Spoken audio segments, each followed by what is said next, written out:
The race is on, and finally Red Bull's winning streak came to an end on a Singapore Grand Prix weekend when Ferrari, McLaren and Mercedes all had a shot at victory. So how did Carlos Sainz make sure it was his team that prevailed, and why did Red Bull struggle so badly? I'm Edd Straw, and joining us with all the answers are Scott Mitchell-Malm and Mark Hughes. Well, Mark, it wasn't long ago that we were convening on this podcast seeing no possible reason why Red Bull wouldn't be the team to beat this weekend. I guess this just shows this weekend that you never know what's going to happen in Formula One, even at the most predictable of times, seemingly. Yeah, absolutely. I mean, you went into this weekend thinking, it's not going to be the perfect track for Red Bull, but they'll probably find a way of getting the car good enough and continuing on that run, but it wasn't even close, was it?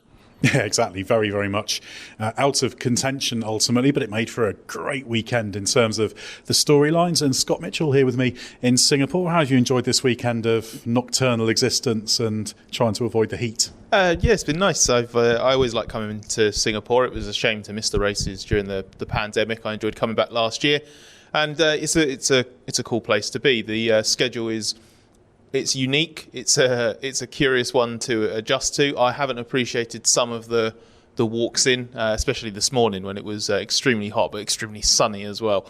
That's when it got a little bit challenging. But I'm glad that we've been rewarded for this very, very long trip to this part of the world with, easily the best race of the season. Exactly, and possibly the most gripping of all the Singapore Grand Prix. And it's great because this is a fantastic event, and it really is fantastic when you have such a great, exciting on-track experience for everybody to get behind. So let's get into it, Scott. We have to start with the reasons for the Red Bull juggernaut coming to a juddering halt. Both cars were eliminated in Q2 and then 5th and 8th in the race with Verstappen and Perez. So does that mean that the technical directive on flexible bodywork has scuppered it for good? Or is that interpretation a case of the crossed wires of correlation and causation? That interpretation is exactly that. I think the technical directives a red herring. You had the flexible bodywork, the new technical directive, and then the sort of reinforcement of the underfloor technical directive that came in the middle of last season. They're both talking points at the moment, and they didn't really have anything to do with this. Well, at least we can say that for now. If we get to Japan and unexpectedly Red Bull absolutely suck at Suzuka as well, I think Mark wrote this in a piece he wrote over the weekend. Maybe we will have to revisit that theory and give it a bit more legs. But this this came down, I think, to, in the words of Red Bull chief engineer Paul Monahan and also team boss Christian Horner, just a lot of plain and simple engineering. It wasn't going to be a track that suited the RB19 perfectly. There were going to have to be compromises that took it out of its ideal window.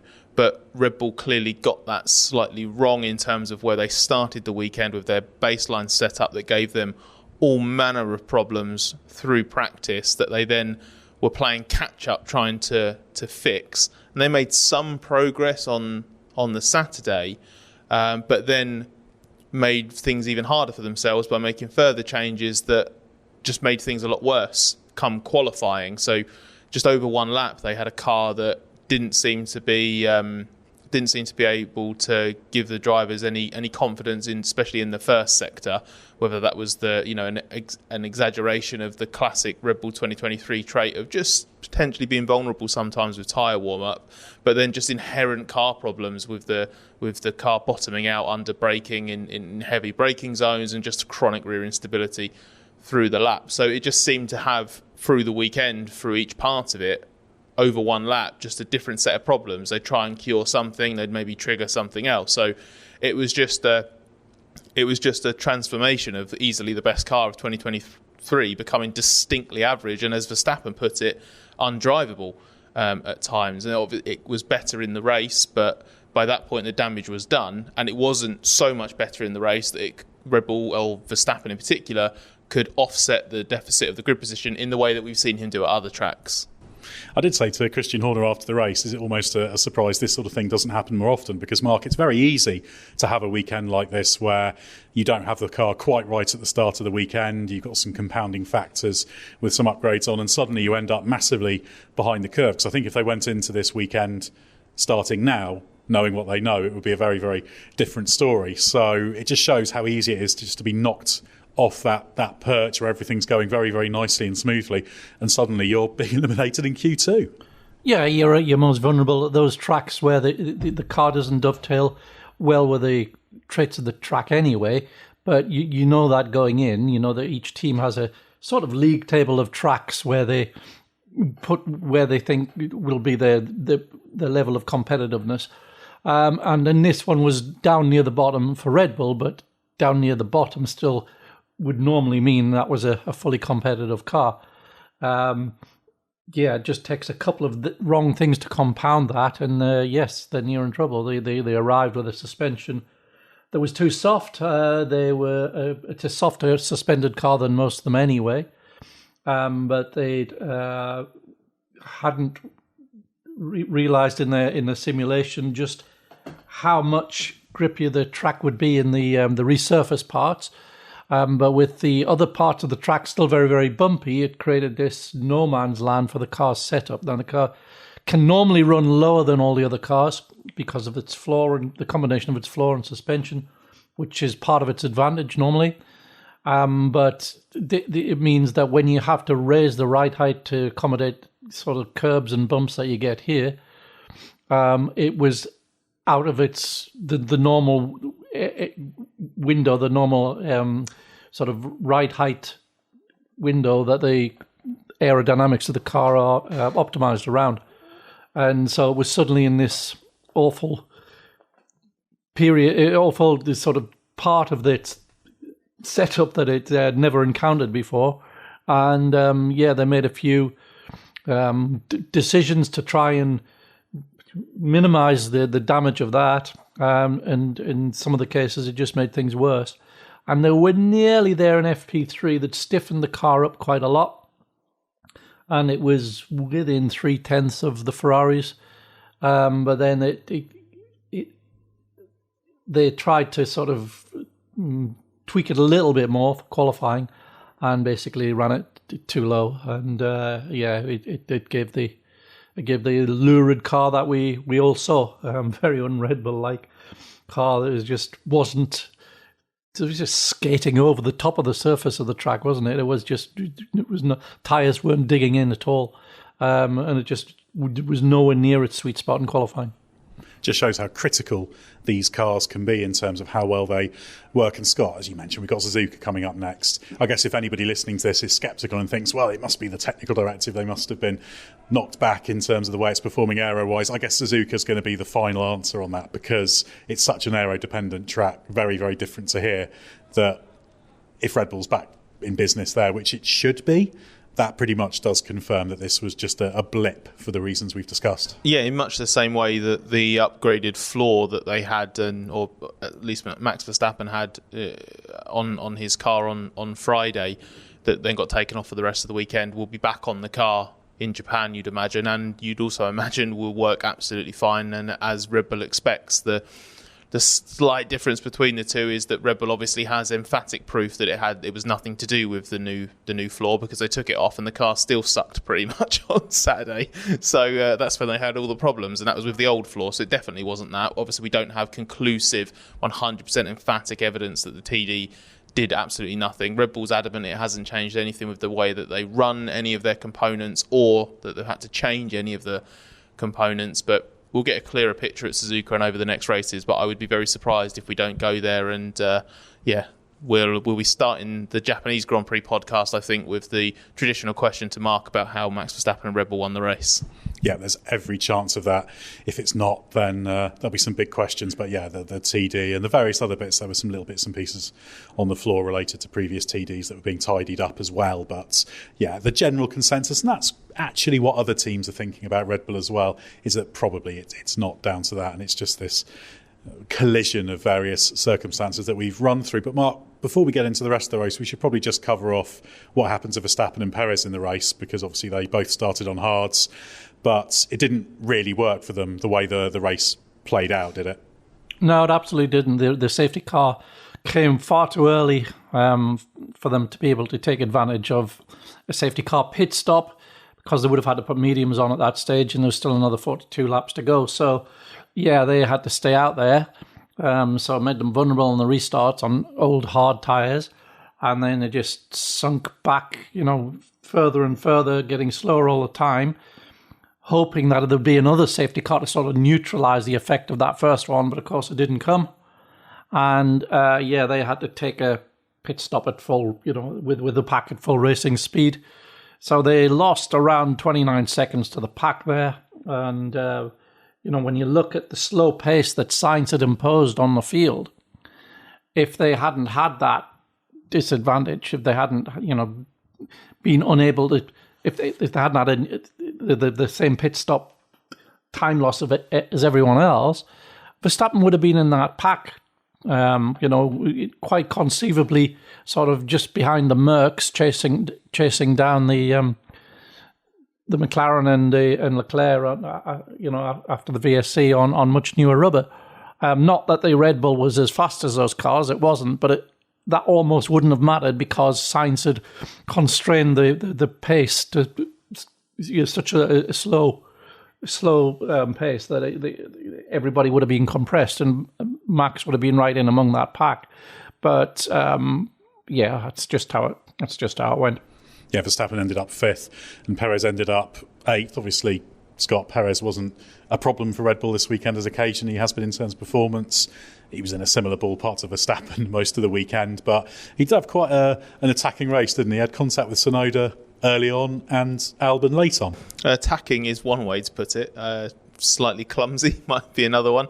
I thought actually the Tsunoda incident on the first lap was just classic first lap shenanigans, slightly optimistic move from Perez, but absolutely not 100% to blame, or I don't even think there's any question of apportioning blame in that. Tsunoda's turned in as if someone's not there. Perez has tried to be opportunistic. That sort of thing happens. I think that was absolutely fine. The what's the word to use? The absolute lunge on Alex Albon was absolutely worthy of a penalty. You can't do that. You can't just throw it down the inside, drive into the other car and basically put them in the wall. And I also think we talked, I think it must have been after Monza, where we had one of the members club questions was about the use of the 5-second penalty. This was another example of how, if we are going to have these in-race penalties and we are going to take action on drivers that get things wrong like that, you really do need to move into a way of actually properly punishing people for this, because Are you saying that the 5-second penalty that dropped him from 8th to 8th didn't do anything? Exactly. In that situation, you are just indirectly incentivizing a driver in a faster car to put another car in the wall, basically, because all you know that you're going to pull that race time on them, because all you'll get is a 5-second penalty. I have a problem with that. That I thought was really sloppy. Yeah, one of my hobby horses on penalties is you shouldn't have penalties that you can effectively spend in that way. So, I have to think maybe a little bit more about that. But ultimately, Perez's performance level this weekend was fine. The car was the problem. And, 8th place, Verstappen was 5th. OK, Verstappen had a slightly better race. But, it was very much a Red Bull trouble weekend. Well, Mark, we can get on to the rest of the race now, because a number of drivers could have won this Grand Prix. The bare fact of Sainz's victory couldn't really be more straightforward, could they? He led from start to finish. He started on pole position. But there's actually a lot more to this, isn't there? Yes. He had, first of all, the buy-in of the support of his teammate Charles Leclerc, who was acting as his tail gunner. He'd got up to second place at the start, taking advantage of the soft tyres that he had with everybody else on the mediums. And then he was sort of backing away from Sainz as required, holding everybody up. And part of that was, he explained later, was to ensure that when he did stop, because he would obviously be stopping quite a lot earlier than Sainz because of his soft tyres, he didn't inadvertently sort of undercut himself ahead of Sainz. I'm sure he'd have been gutted for that to happen after 2019. When the exact same thing happened to him with Vettel. Vettel was defending from an undercut, and the undercut was much more powerful than Ferrari had realised, and they undercut Vettel in front of Leclerc, who led from pole up to that point. And he wasn't interested, Vettel wasn't interested in reverting.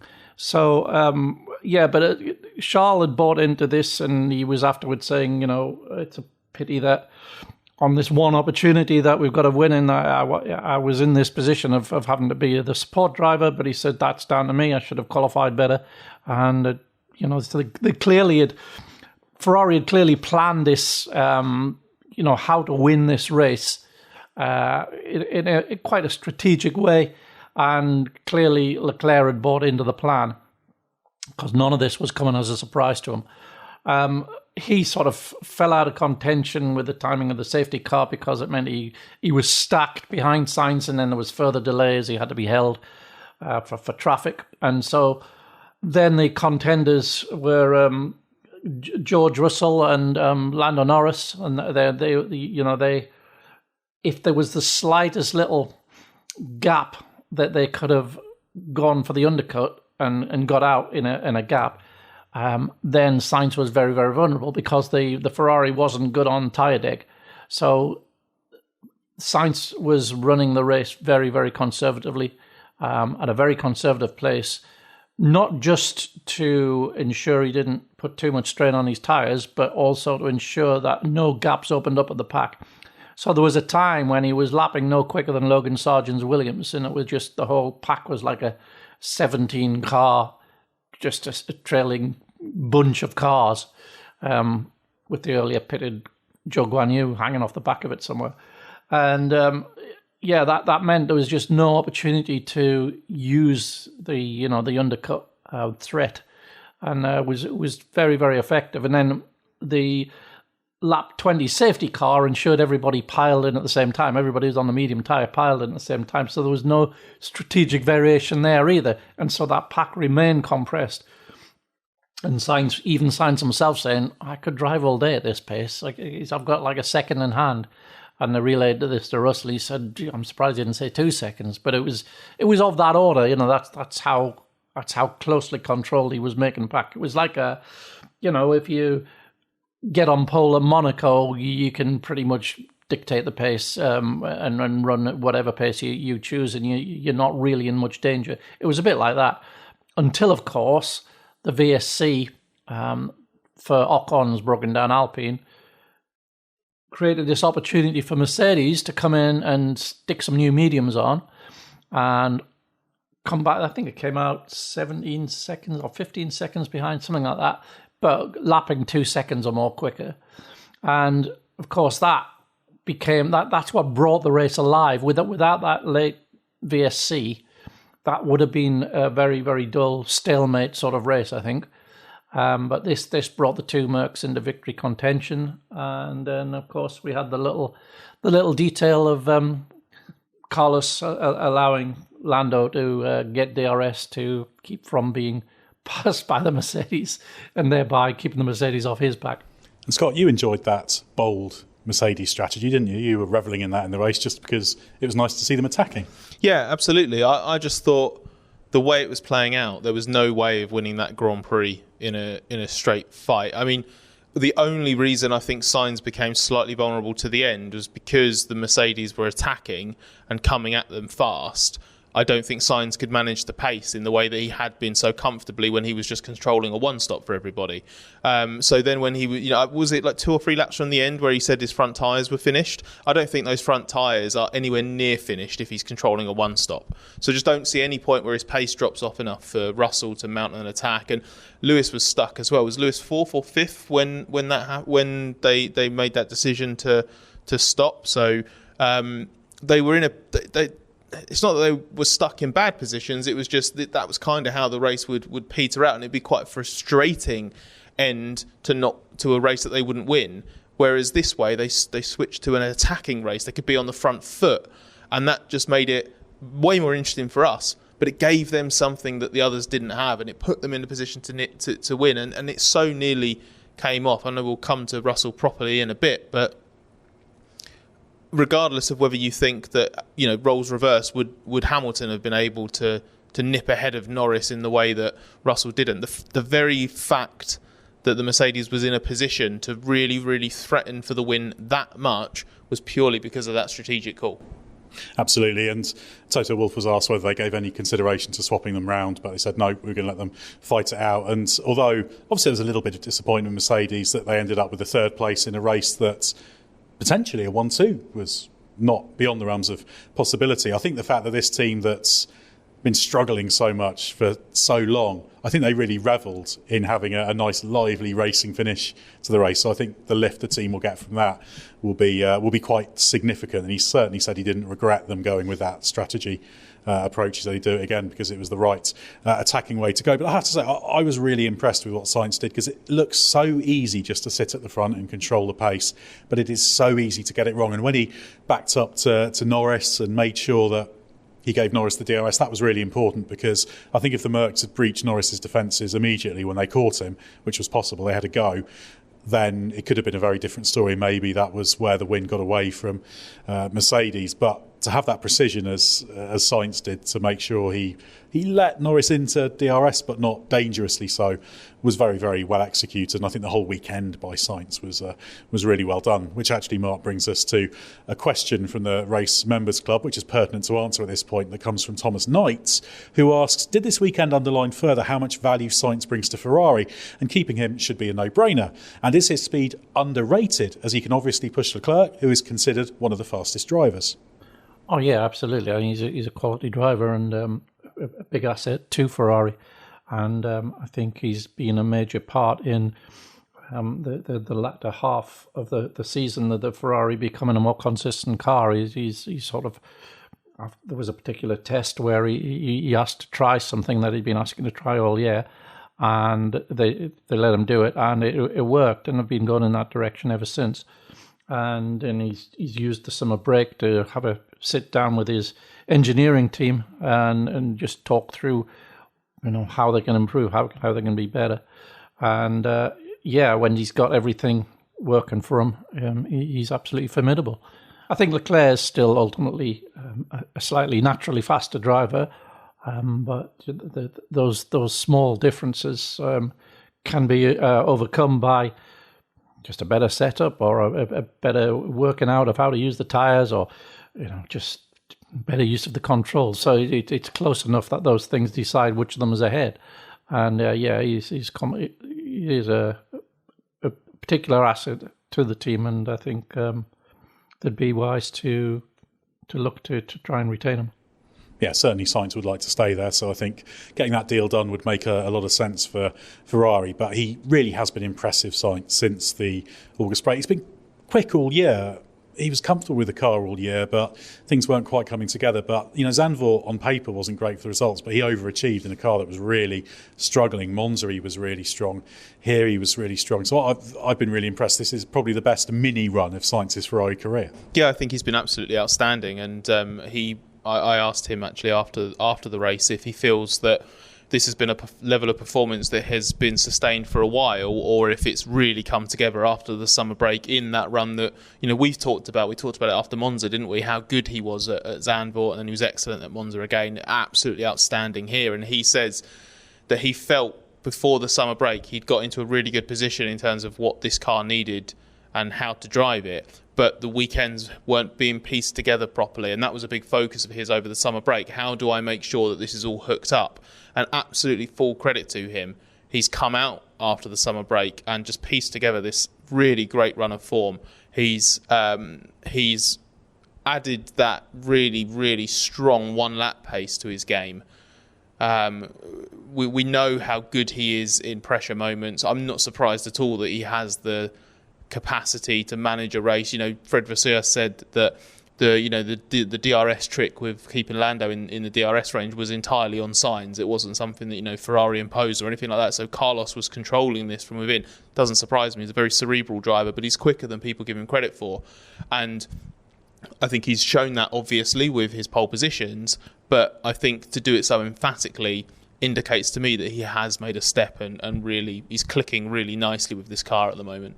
Yeah, and he's starting weekend strong, and just things are coming together really, really nicely, which I think is a great testament to his ability. We always talk about Sainz being the slower Ferrari driver, and he is, but we're talking by a very, very small amount. And I think probably the key moment for him this weekend was how well he managed to manage the tyre over the single qualifying lap, because actually the really decisive moment on the qualifying lap was the last couple of corners, really, in terms of making sure he was the one who was ahead. So Leclerc was cast as the rear gunner. So yeah, Sainz just did everything right this weekend, and this is a very well-deserved win. This is probably one of his most impressive weekends in terms of the way he put everything together. Don't mistake a lights to flag controlling the race victory for something very, very easy. There were a lot of ways for him to lose that race. Let's come back to George Russell, though, Scott. Toto Wolff described it 99.9% of a fantastic weekend for Russell. But then, of course, he ended up in the wall on the last lap. You heard from him after the race. So how did he take that? Unsurprisingly, not very well. I think the peak of the emotion had faded by the time he came over to us. And at that stage, it was probably about an hour or so after he'd actually put the car in the wall. But, he described, he said it was a pathetic mistake. He said he was heartbroken. And actually, he said something that I was thinking when I saw him sort of doing the TV pen, which was that it must be that we know George can get emotional for good reasons and bad reasons. Bad example being obviously when he lost that win on his Mercedes debut at the Singapore Grand Prix in 2020. He got very emotional when he and Williams and Nicholas Latifi got that great result in Hungary in 2021. And here he's got very emotional because, as I was sort of interpreting it, you've got the sort of physical element of just an absolutely exhausting Grand Prix, mentally draining as well because the concentration's so high, the emotions of throwing it away on the last lap, and the frustration of knowing that was probably the chance to win a race this year, and all of that sort of comes together, and that's why he could feel it. He looked like he was almost in tears at times speaking to TV. Like I say, a bit calmer when he came over to us, but he was clearly trying to focus on the positives, didn't want it to detract from how good the rest of the weekend has been. But he even said, he's made a couple of stupid mistakes in his F1 career now. You think of a couple that he's made, Williams in particular, was it 2020 at Imola, under the safety car. So he knows that for some reason it's possible for him to have this tiny lapse of concentration that it's a silly error, but it has huge consequences. And that has to be a takeaway from this race for him. If it's not, he won't improve on it. And one thing that Russell is very good at is when he does have his scrappy weekends or his silly mistakes like this one, he does learn from them and he does come back stronger for it. And this is a painful way of finding that out because, he was quicker than Lewis Hamilton this weekend over one lap. I think Hamilton, looked like he was stronger in that final stint, but Russell was the one that had track position. But despite an overall better weekend, Russell's come out of it putting it in the wall. Hamilton's come out of it with another podium. He's third in the Drivers' Championship, and the gap between him in the Championship is massive now. And I know that Russell's had a couple of issues completely out of his control contribute to that, but those weekends add up, don't they? When Hamilton's constantly cashing in great weekends and mitigating bad ones, and Russell's just a bit more hit and miss. I was very impressed that George Russell, in a modern Grand Prix car where you don't see much of the driver, they've not got much freedom to move, he looked really dejected after he'd sort of hit the wall. Just I don't know how he managed to do it. I've never seen in a modern Grand Prix car a driver look so dejected because they can barely move. You would think with the amount of how much you're strapped in your harness, it's not possible to physically slump in an F1 car, but George gave it a red hot go, didn't he? Absolutely. And Toto Wolff was quick to say after the race, well, this is a learning experience of him. He was going for a victory. There wasn't a championship at stake or anything. So, he was happy that he went for it. So he was being supportive of his driver. Let's get on to Alpine now, Mark, because as is the style of this particular team, Alpine managed to have a pretty good day that should have been a lot better as well. Pierre Gasly came through to finish sixth, which was the position Esteban Ocon was in when he retired with that gearbox problem. So how quick was the upgrade at Alpine this weekend? Lower end Q3, which, given the terrible performance at Monza must have given them some cheer. But yeah, that sort of McLaren battle that they used to be in, that's long gone. So yeah, they're about,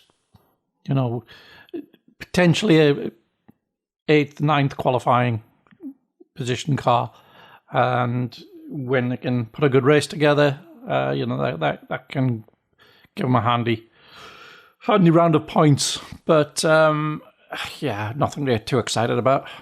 Yeah, I did like Ocon's drive, actually. He made some good passes. I thought that was a real shame that he retired because he had done such a good job. But, yeah, sometimes you won't get the result that your performance deserves. Scott, let's talk about Liam Lawson now, because he made his mark with his first F1 points in 9th. This is only his third Grand Prix, of course. He made Q3 for the first time as well, knocked Verstappen out, which was quite an irony. But how impressed were you with what Lawson did? Really, really impressed. Just another good step on from Monza, which in itself had been a good step on from a debut at Zandvoort that he handled really well, considering it was a baptism of, very wet fire. At Monza, he was closer to the car's potential, even though I think he probably did lack a bit more to Yuki Tsunoda, but Tsunoda underachieved as well. And then Tsunoda didn't obviously complete the Grand Prix, or didn't even start that Grand Prix, so we didn't have a good reference there. And it's the same again here. Amazingly, Tsunoda didn't even finish the first lap, so we didn't have the reference for Lawson. But I can't see a world in which Tsunoda achieves much more than Lawson did in this Grand Prix. Maybe same position, similar position, but a few seconds further up the road. I thought Lawson was excellent. Looked really, really comfortable with the car. He was very excited about coming here and racing here, because he used to really like this track when he was younger and wanted to come to the race with his parents. So he looked really comfortable in it. He didn't seem overawed by the fact that the track's so challenging. Really good job in qualifying. Knocking out Max Verstappen is a pretty remarkable way to make Q3 for the first time. I like that he then fought Verstappen pretty hard in the Grand Prix at one point. He's just like, he's not, I used the word just now, but he's just not overawed by anything. I think his mindset to F1 and this opportunity has been absolutely stellar, and the execution ain't half bad either. So to come out of this with a couple of points, it's just, look, I think Tsunoda's got 3 points all season, so Lawson is now properly done what Logan Sargent hasn't done all season, so he's ahead of a full-time driver in the championship. Nick de Vries had 10 races in the car, didn't score any points. Ricciardo had a couple, didn't score points in either of those races. Yes, the AlphaTauri's upgraded and is a better car now, but fair play to Lawson for what he's doing with it. Yeah, and I have to say I was impressed with Lawson's approach throughout the weekend. They had some upgrades on that car, so Tsunoda was really positive on Friday, but Lawson didn't get too carried away with it. He was saying, I'm sort of still feeling my way in, so I'll be guided by what Yuki says. Jody Eggington, their technical director, was saying earlier today that he likes what Lawson's doing in terms of the fact that Lawson's giving good feedback, but he's not overplaying his hand or thinking he knows more than he does. Just really, really sensible approach, as well as showing a decent turn of speed. I would say that Lawson, over these 3 Grand Prix weekends, and of course the first one was a shortened one, has done pretty much as you can ask of a driver. So that could have some interesting driver market ramifications we'll come back to later on. But those upgrades were working well. They've had this late entry stability in low and medium speed corners all season. That seemed to improve that. Slightly difficult to say for certain here, because lots of short duration corners here at Singapore. Not a great test track. Suzuka will tell us more, but Tsunoda seemed really happy with the feel of the car, and they were confident they put some aero load on it as well. So yeah, good day for AlphaTauri in that regard, despite the fact Tsunoda's race didn't last past the first lap. Mark, let's talk about Haas, because they returned to the points thanks to Kevin Magnussen in 10th. Where did his performance come from? Because he's been struggling for months, and then he suddenly popped up with 6th on the grid. Yeah, the Haas was working very well around Singapore, and it did seem to like. It seems quite insensitive to ride height changes. It just seems to be, much the same at a high ride height as a low ride height, which is unusual. It usually works its tyres too hard, but I think the fact that Sainz in a car which also works its tyres too hard was imposing such an extremely slow pace on the field allowed the Haas drivers to not suffer the usual consequences of the overheating rear tyres, and so they were just able to just cruise it along and look after the tyres. The Haas is a car that will benefit from these kind of short duration corners as well. It has that similar kind of not weakness is a slightly wrong word, because obviously Nico Hülkenberg shows just how fast it can be when you can handle it. But on those sort of combination entry corners, when you're trying to balance the steering and the brake at the same time, it is a difficult car to master, certainly for Magnussen. It doesn't suit the way that Magnussen naturally wants to drive. Magnussen feels that he has made some progress in sort of slightly tuning himself to what the car needs and also bringing the car a little bit more to what he wants. But his suggestion was that his extra performance this weekend is he felt very comfortable and confident in the car from the start, because the way that he wants to drive the car is less punishing on a track like this, where those corners are your more 90-degree ones, where you're kind of just, you get it stopped and then you can just turn it in. You don't have to worry about sort of the corner coming back round on you almost, and then dealing with whatever the car's going to do on the exit there. So I said to him after qualifying, given he did such a good job, it was validation of what he'd been saying. I think he told us at Monza that he felt he'd made progress, but just the car hasn't been in the right window or at the right tracks for him to show that progress. And he's like, good, now I'm not just talking, I've actually done something to back it up. And then to come out of that and follow it up with a 10th place, points not a huge amount to write home with, but it's what reduced the Williams deficit by 10%, I think. So, every little helps. And maybe with a brand new car basically coming for the US Grand Prix, maybe Haas isn't entirely out of that championship fight, and maybe this won't be the only points finish before the end of the season. Exactly, and Hülkenberg was a little bit unfortunate in the race. He lost some ground at that first pit stop because he was the second car in a double stack, which isn't ideal, but he was hanging around. There's a pathway this race could have taken that could have had Hülkenberg in the points as well, because he also qualified reasonably well. So, yeah, good day for Haas. Let's just quickly come back to Albon. We mentioned his incident with Perez. I think we've had your view on that one, but it wasn't a Williams track, was it? So for Albon to be able to feel a bit aggrieved that he didn't get a point was probably quite a surprise, really, wasn't it? Yeah, he wasn't particularly happy or comfortable in the car.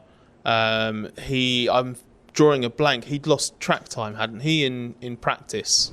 Yeah, there was a battery problem on the first day in FP1, and he did say after qualifying that he was playing catch-up and he didn't really feel he'd fully caught up, so a little bit on the back foot all the way through the weekend. Yeah, and when you've got that in a situation where the car's not suited to the track, I mean, this was ultimately a race where getting into Q2 was job very well done for Williams, and Albon did that. And then I guess you survive, you persevere for as long as you can, you try to avoid making mistakes, and you try and have as good a race car as possible. And Albon and Williams kind of had like 90% of all of that, but ultimately it just wasn't fast enough. The AlphaTauri and the Haas was quicker and better and had cleaner races, and that's why they were able to sneak into the points, but Albon wasn't quite able to pull off one of his extra little bits of heroics. I think it might be worth, Mark, just briefly returning close to the front of the field, because we didn't get into McLaren too much. We talked about Norris's role in the race, but obviously that car was significantly upgraded. Norris, the second place, that matches his career best. And also in the other car, Oscar Piastri, which wasn't the upgraded car, he had 7th place, which was a good performance, good points haul for them. So positive for McLaren as well. Yet more progress going on there. Yes, and Piastri was unlucky to go out in Q1 because of the red flag for the Lance Stroll accident. So he shouldn't really have been starting all the way down there, and he made a really good recovery. He probably should have, had he been in his natural starting position, he could probably have got another place or two in the race, I'm sure. But the upgrade looks to be about 3.5 tenths faster than the old car around Singapore anyway, and that was pretty much what they were hoping for, because the simulation had suggested quite a nice chunky lap time gain. That put it, where it put it, it's not quite, it wasn't quite on the Ferrari pace, but it was nip and tuck, with Mercedes, and it was it's maintained that trajectory that we've seen since the big Austria upgrade. Yeah, very positive weekend for McLaren, who are very much in that fight for victory with Lando Norris. Well, as per tradition, we'll finish off the podcast by answering questions from the Race Members Club. For more on the Race Members Club, head to therace.com and click on Join the Race. And thanks so much to everyone who supports us, because it really does make all the difference. Mark, first a question from Jack Aitken. As always, it's our Jack Aitken rather than the ex-Williams F1 driver, who does inform us he was at the track, in fact, toughing out the rather challenging spectating conditions. I hope you enjoyed the race. But the question is, have the last 2 weeks been the finest of Carlos Sainz's career? Oh, yeah, I'd say so, definitely. I think you couldn't have asked for anything more. You had that brilliant fighting performance at Monza, followed up by this, absolutely flawless victory from pole.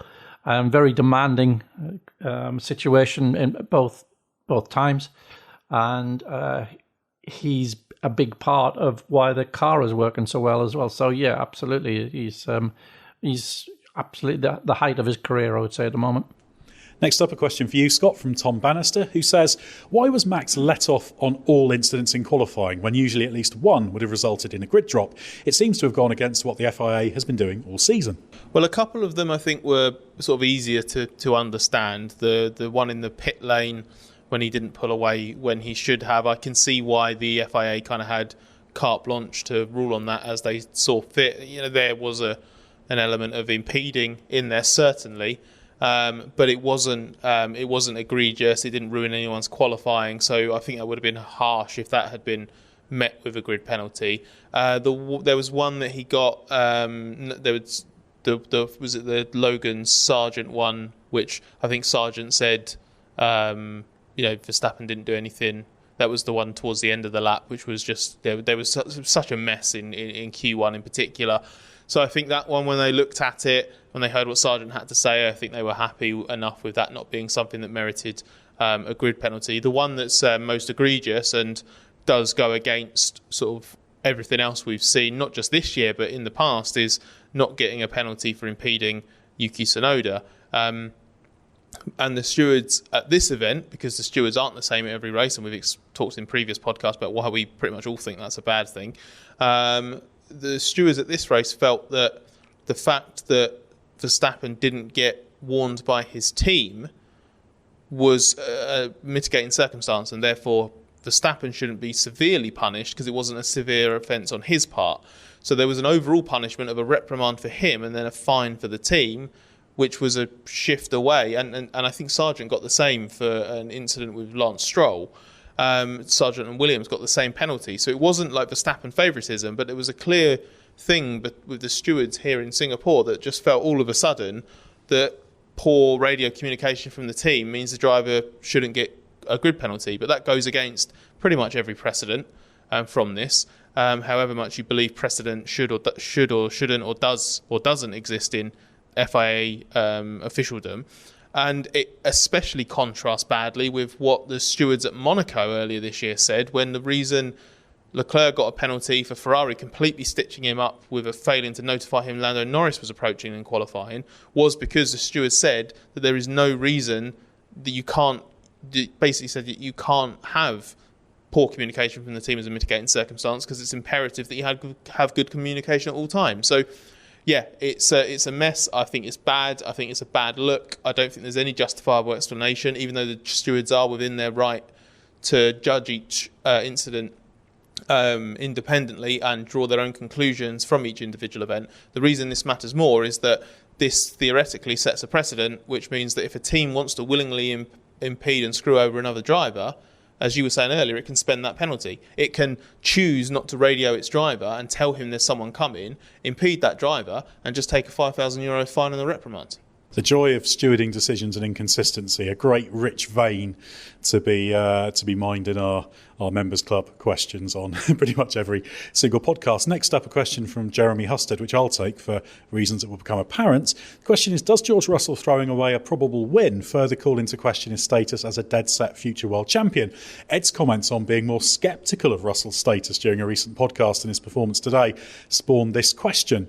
I didn't want to sound too sceptical about George Russell. There are a few things I want him to tick off, shall we say. I don't think at the point he went off there was a win on the cards anymore.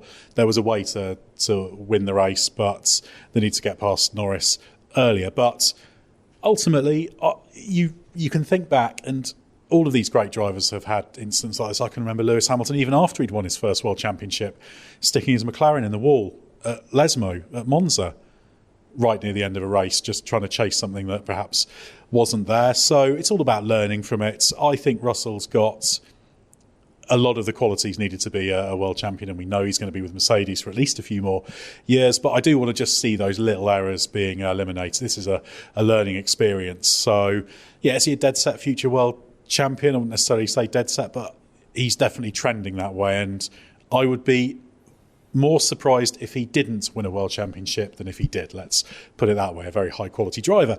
Mark, next up for you, a question from Ben Johnson, who says, Red Bull's form dip at Singapore reminds me of similar performance dips for Mercedes early in their hybrid era dominance. Has Singapore become somewhat of an outlier circuit with what it demands of modern car design concepts? Yeah, it has a little bit, because with the ground effect cars, you're relying on this very, very low ride height to maximise the underfloor performance. And when you get to bumpy tracks or tracks where you need to use a lot of curb, it can upset the cars. We saw very dramatically with Red Bull this weekend. It probably is a little bit of an outlier, but there's nothing wrong with that. Next up, a question for you, Scott, from Danny Elliott, who says, am I biased for seeing a Red Bull not win, or was this the best race of the season so far? No, I don't think you're biased, Danny. I think it was the best race of the season so far, and that comes down to the fact that there was just intrigue to the end and there was an actual fight for the win. It's great when a Grand Prix has lots of storylines to it, and if Max Verstappen is off in the distance winning, there's always something to look out for and to watch, but there's nothing like a fight for the win. This was open until the end. They had an extra strategic element because of that Mercedes switch to the two-stop. So there was just loads. There was just loads going for this race. It took off in the way that this kind of Grand Prix can, because that could easily have just ticked over into quite a boring one stop where Sainz just keeps everybody at bay and a massive train behind, and we wouldn't be sat here saying that it was so good. But it was good because that did change, and there were factors and variables within the race that made it super interesting. I can't think of another race this year that was quite as entertaining. I really liked Canada for different reasons, and that one was where we had 3 different cars in the top 3 positions, but it lacked something because ultimately the Verstappen win was never quite at risk. Next up, a question I'll take from Thomas Knights, who says, given its struggles at times this season, was this a needed good weekend from Haas? And were they unlucky not to bank a few more points this weekend? I mean, there was a vague chance they could have done fractionally better. They were ahead of Lawson earlier on with both cars, but I think 10th they'd have signed on the dotted line for that at the start of the race. And I think it is needed for the team because it's a horrible situation when you've got a really fast car, but you know it's going to be a real struggle on Sunday. And I think they needed a lift because another day where they started well up the order and then just dropped back to 15th and 17th wouldn't have been fun. So, yeah, very much needed. And, of course, it keeps them in that championship battle, that 14 battle for 7th with Williams and Alfa Romeo and AlphaTauri. Next up, Mark, a question from Daniel Woodford, who says, do you think we could see McLaren begin to shift their attention and focus more to Oscar Piastri rather than Lando Norris, given the talk about a potential move to Red Bull within the next few seasons? Is it worth McLaren investing more in Oscar rather than Lando? Oh, I think if I was McLaren, I would be doing all that I could to keep that driver pairing together, because it's an epic driver pairing that, or it will be as Piastri fills in his missing data banks and then becomes a fully rounded performer. We're seeing the potential that he's got, and Lando is already operating at a fantastically high level, race in, race out. So I would be doing my utmost to try and convince Lando that this is the place where he should be in the future, and just try to keep that pairing together. I certainly wouldn't be trying to favour one driver over another. I'd be trying to keep them both. Ultimately, Norris is under lock and key to the end of 25, and Piastri's an outstanding driver as well. So, yeah, great lineup. I'd agree with that. Scott, question for you from Christopher Conroe, who says a question about AlphaTauri. Could you foresee Yuki Tsunoda being asked to step aside for a few races with his position assured for the following season so they can evaluate Liam Lawson against Daniel Ricciardo directly? Or has Lawson's performance been convincing enough for the organisation to bet on him, keeping Ricciardo as a reserve driver, if at all? I don't know exactly where it is in terms of pen to paper, but I'm pretty sure we're getting to the point now where there will be news fairly soon about what Red Bull's doing with its various drivers, and I suspect we'll see Ricciardo and Tsunoda in the cars next season full time, which begs the question of what Red Bull will do with Lawson. He's clearly too good to be put on the sidelines. I think we hinted at this on a previous podcast, and yeah, I'll stress again, this was not my original idea. I've just come around to it massively. I think Red Bull should be doing everything to get Lawson in the Williams next season. I think sending him to Williams on a 1 or 2 year loan deal alongside Albon, a driver Red Bull knows very well, so will have its own opinion on exactly how good Albon is. I think that makes a lot of sense. Basically, Ricciardo's a massive asset and seemed to be performing quite well in the 2 races that he did before the summer break, before obviously breaking his hand. And Red Bull won't want to get rid of him. They have an option on him, I believe, for at least next season, so it's very easy to keep him. And Yuki Tsunoda comes with financial backing from Honda and has been doing a very good job this year. So I'd be surprised if they shunted Yuki aside. Lawson is the easiest one to just wait on, but I do think it's got to be a priority for Red Bull to get him in a car. I've been saying this for a couple of weeks now, and this race is just further proof that if you put him back on the sidelines next year, it's just a waste of everybody's time. And there's a connected question from Danny Elliott that I'll take. He says Lawson finished strongly with a 9th place finish and Tsunoda was unfortunate to barely complete any distance. Does Lawson have a chance at a full-time seat next season if he finishes strongly in Japan? If yes, is it alongside Tsunoda or Ricciardo? Well, Scott, you've answered a large amount of that, but I think fundamentally the absolute key thing here is Lawson has done enough to show that he deserves to be on the grid next year. He's proved himself eminently capable, not just of showing good pace, but also just the way he puts things together, the way he deals with the challenges, the pressure, the complexities of Formula One. I don't think he's going to get into AlphaTauri. Would it be alongside Tsunoda or Ricciardo? If he did, that's a pretty difficult choice. You'd almost say with the trajectory that they're on, they'd be better off with Tsunoda and Lawson because Ricciardo is an older driver, but equally Ricciardo's tremendously able and is a big star, which is great for that team. But I don't think that's going to happen. That's a moot point. So yeah, they need to find somewhere for him, and the only place is Williams. It's a question of how that can be done. But Lawson has done exactly what any driver in this position wants to do. He's pulled himself in from the margins, from the periphery of the driver market, and he's just made himself top of the list of available drivers who've shown they can do a job, and you cannot ask for more than that. Mark, a question from Timapat Defisi, who says, from my son Reggie, who is a Lewis fan. Lewis seemed not very happy during the cool-down room and podium. Any idea why? Did he think the team should have let him pass Russell? He sounded like he thought he was quicker. I think he was quicker in that last stint, and generally in the races he's been a bit quicker. But I think he was very, very disappointed with himself looking back over the weekend about his qualifying performance. And, there was no sort of